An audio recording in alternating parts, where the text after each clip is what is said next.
রয়েছে casting and counting and as per election commission তাদের যে সংখ্যা এটাও আমাদের কাছে রয়েছে। তো আমরা মনে করি যে টোটাল 11,36,538 জন অ্যাজ পার রিটার্নিং অফিসার যারা এই নির্বাচন প্রক্রিয়ায় অংশগ্রহণ করেছেন, টোটাল হাইলাকান্দি এবং করিমগঞ্জের জনগণ কনফিউজ রয়েছেন এবং তারা আমাদের দিকে তাকিয়ে আসেন। তো আমরা তাদেরকে আশ্বস্ত করতে চাই আপনাদের মাধ্যমে।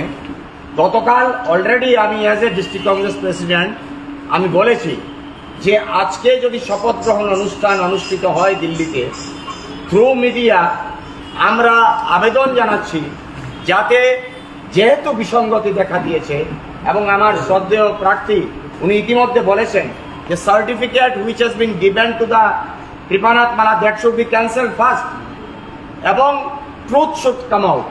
আমাদের একই কথা গতকালও আমি বলেছি যে কৃপানাথ মালা সার্টিফিকেট যেটা দেওয়া হয় যেটা ক্যান্সেল করা হোক এবং উনি যাতে শপথ গ্রহণ যাতে করতে না পারেন যত সময় পর্যন্ত এটা সঠিক সিদ্ধান্তটা বেরিয়ে না আসছে।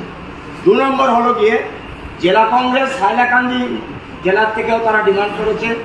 আমরাও বলছি যে আমরা উই ডোন্ট ওয়ান্ট রিকাউন্টিং, আমরা রিকাউন্টিং চাই না, আমরা রিপোলিং চাই এবং আমরা 100% কনফিডেন্ট যে এখানে অত্যন্ত পরিকল্পিতভাবে এখানে বিসঙ্গতি করা হয়েছে এবং আমাদের প্রার্থীকে হারানো হয়েছে। তাই জেলা কংগ্রেসের পক্ষ থেকে আমরা অতি সত্বর প্রশাসনিক পর্যায়ে এবং নির্বাচন কমিশনের পক্ষ থেকে যদি যথাযথ উত্তর আমরা না পাই তাহলে আমাদের